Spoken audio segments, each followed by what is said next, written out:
Alright, so I upgraded to the M3 Pro MacBook at the beginning of the year, mainly because I was in the market for a laptop that was big on power. I remember watching tons of videos trying to decide between getting the M2 Pro and the new M3 Pro. After seeing how cool this looked and all the hype around its scary fast performance, I decided to trade my Intel-based MacBook Pro for the upgrade. Now, it's been 5 months of using this every single day, and I mean it's actually the device I use the most. I had to use it at school for an entire semester and then depend on it for my creative work. It's actually been an amazing machine in my experience, being able to handle all my day-to-day tasks as a creative and a student. So yeah, I think I've spent quite a good amount of time with the M3 MacBook Pro, so let's talk about it.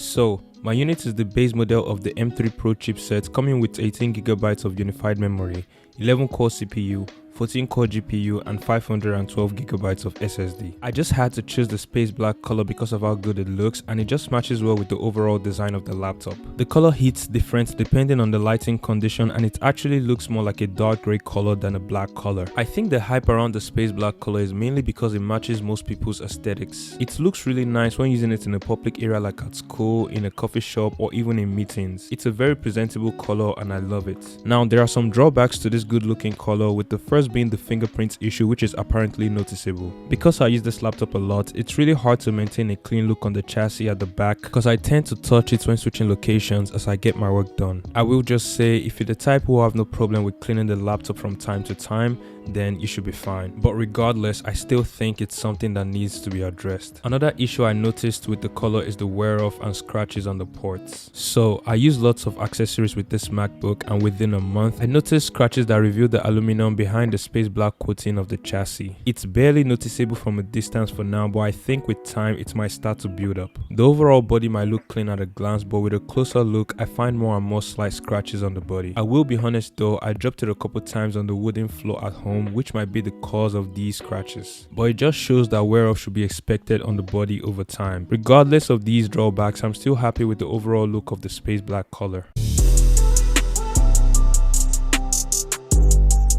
Now, when it comes to the size and form factor of the M3 Pro MacBook Pro, I have actually had a good experience with it so far. At 14 inches, it's compact enough to carry around, weighing 3.5 pounds, and I can easily throw it in my bag without the feel of too much weight on my shoulders. It's light enough to carry in my hand around on campus, or just take it along with me to a coffee shop to get work done on the go. I personally think it's the perfect laptop to travel with, and the fact that it's compact with so much power puts it in the sweet spot of a well-recommended computer. It's a laptop that effortlessly powers my desk setup for productivity, and when I need to work from anywhere, I have nothing to worry about. It has the right amount of ports to utilize for creative work. We're looking at a MagSafe charging port, 3 Thunderbolt 4 ports, a 3.5mm headphone jack, an HDMI port, and my favorite being the SD card slot. With these ports, I can easily transfer files from my SD card to my hard drive at fast speed, which has conveniently sped up my workflow as a creative. Moving from filming 4K videos on my Sony a7C to being ready to edit has never been easier. The Thunderbolt port supports to display up to 4K at 60Hz and even more resolution and refresh rates with the HDMI port. I have been using mine on a 34-inch ultra-wide monitor with the use of a docking station, which is more than enough for my productive work. But I occasionally use the HDMI ports when I need to use the built-in display along with the 100Hz on the ultra-wide monitor. Now, speaking about the built-in display, I have actually been enjoying this one. It's a 14-inch Liquid Retina XDR display at 1340 by 1960 native resolution. Promotion technology with adaptive refresh rate at 120Hz. If you are someone who is big on color grading on photo editing apps like Photoshop and Lightroom, you will really enjoy this display. I recently subscribed to the Adobe Creative Cloud just to take advantage of this display for my thumbnails, and it has really made it easy to preview my work perfectly to see the results. The images are vibrant with accurate colors, and I even find myself watching the preview of my videos on it after editing on my ultra-wide monitor just to make sure everything looks as good as I want it to, and it has been an absolute game changer. It's very fluid to navigate between windows with that 120Hz and has an amazing color accuracy for consuming high quality content. With up to 600 nits of brightness, using this outdoor on a sunny day shouldn't be an issue. Alright, so as you guys can see, I'm currently outside and it's really really bright and sunny. So this is what the display would look like if you're using it in a bright sunny day like today. So you guys can see everything on the screen. It looks really clear when you're working outside. This is at 600 nits of brightness. So if you're working on apps like Photoshop or Lightroom, it should be very, very clear and crisp. And also if you want to like view social media and stuff like that, provided you have a good connection, on top, you could literally just watch everything. It looks really, really clean. So I think the M3 MacBook Pro does really good. This is actually the best screen I've actually seen on a laptop, so yeah. The webcam right at the top of the screen comes at 1080p resolution, perfect for Zoom calls or meetings, and the display complements the quality of the video, letting you know how clear you look before jumping into a call. Alright guys, so this is what the camera quality looks like. So I'm currently in this portrait feature. As you guys could see, it blurs out the background, and if I turn it off, the background is like visible, then it blurs out the background. It also has this studio lights effect, so you could basically even increase that. So I think it makes it more contrast. It brightens it up a little bit. As you guys could see, if you guys are noticing, you will see like a little bit of difference in the color quality, and you can turn that off as well. And you can also turn on this reaction. So this reaction is for like, so if I turn it on and I do like this, so make sure you guys video. And this is the audio quality as well. Yeah.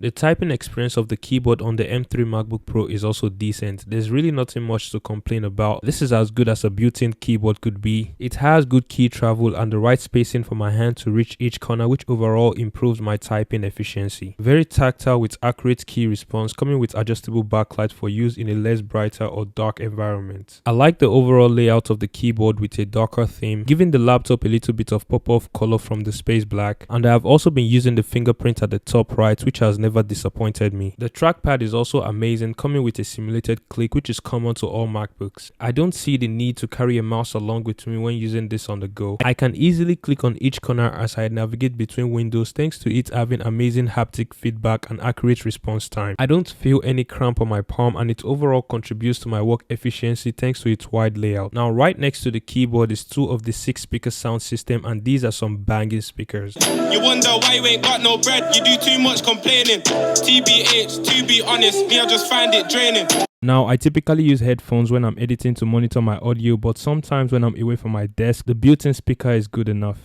So, when it comes to the performance of the M3 MacBook Pro, I did lots of programming during the spring semester as a computer science major, worked mainly on SQL and web development projects with my friends for my database class, and I even had to write in assembly language for my assembly class. The only struggle I had was my brain trying to keep up with these programming language. But on the other hand, the M3 MacBook Pro was more than fast enough for all my school related tasks. With the 18GB of unified memory paired with 11-core CPU and 14-core GPU, I haven't really noticed any delay when it comes to performance. Aside from programming and using demanding apps like the web browser, which I actually use a lot. I also edit videos constantly, and all the videos that have been uploaded since the beginning of the year has been edited on the M3 MacBook Pro. The performance has been flawless when I render 4K 10-bit footage into my editing software, although there is sometimes a delay within the first couple minutes of rendering. I think that's pretty normal, especially if it's a large file, but it then runs smoothly after a minute or two of rendering. Now, I have to be honest, the editing software I've been using is CapCut, which is not as demanding as Premiere Pro or Final Cut, but the performance still counts because of the high footage that are being edited. I literally have never had the fan go on for once, even on days when I'm multitasking with all the demanding apps open. Now, lots of videos like this would usually include benchmark scores, but I honestly just like to share my experience based on how I use the laptop in my daily life. I feel like a real-world usage shows the capabilities of these devices, so when powering my desk setup, I usually have a web browser with multiple tabs open as I script or edit my videos, Lightroom and Photoshop for photo editing, and I sometimes have my programming projects running just so I can pick up from where I left off, as it makes it easy for me to get back on track. Now, with all this going on whilst powering an ultra-wide monitor, the M3 MacBook Pro handles everything with little to no issues. It doesn't even get warm to the touch. One key feature that enhances this performance is the dynamic caching of the GPU in the M3 Pro chip. Dynamic caching intelligently allocates memory and processing power where it needs the most, ensuring that even when multitasking with demanding apps, everything runs smoothly. This is particularly beneficial in my case when I'm running multiple programming projects editing videos, photo editing, and even browsing the web simultaneously. It's similar to the dynamic memory allocation between RAM and storage, which overall keeps the machine efficient in performance. Now, I still think I haven't pushed the M3 Pro to its limit, so I recently got into editing on Premiere Pro, and I'll be learning and using it in the next coming weeks. But editing on CapCut alongside Lightroom and Photoshop has been working smoothly with no issues. The read and write speed is also pretty fast. My workflow has been very efficient when transferring files from my SSD card to my hard drive. I edit directly into my Samsung T7 hard drive because my unit only comes with 512GB of SSD. I am honestly fine with this because it saves me lots of money, and I recommend doing the same if you are low on budget. There hasn't been much issue with exporting my videos after editing, although I found out exporting directly to the internal SSD is faster than exporting to my hard drive. However, I think it's still pretty fast enough to use just so I can save space on my MacBook. Alright, so I've been exporting this video for about like 4 minutes now, and it's an 8-minute video. I didn't start recording like the time, but if you guys check the time right now, it's currently 7:02 and it's at 65%. So I think it's about 3 minutes ago I started exporting it, and let's see how long it's gonna take for it to get done. I'm guessing around 7 minutes. So it's a 4K 10-bit video, 30 frames per second. Alright guys, so it's done exporting at 100% right now, and it's currently 7:04 right now. So that's like an additional 2 minutes. So it technically took about like 6 minutes.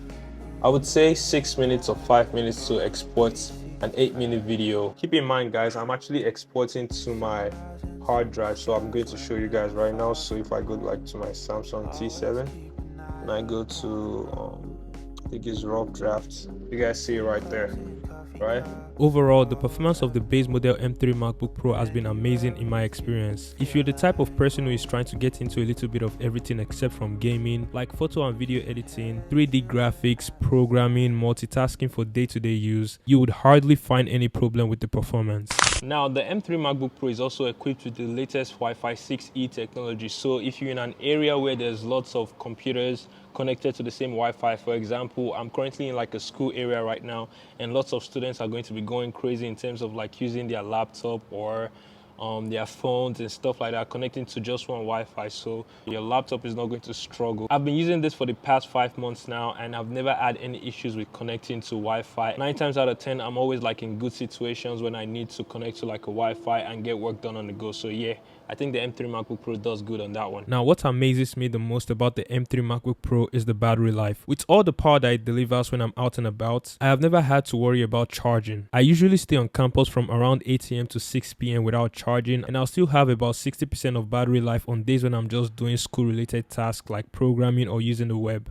Alright guys, so I've been filming this video since yesterday, and it's currently 8:43, and I haven't charged this laptop since yesterday, since 5 PM yesterday. So that's technically more than 24 hours. And like I said, I was filming a video about this laptop, so I've technically just been using it ever since, and the battery has just been going crazy. I also edited like a short form video.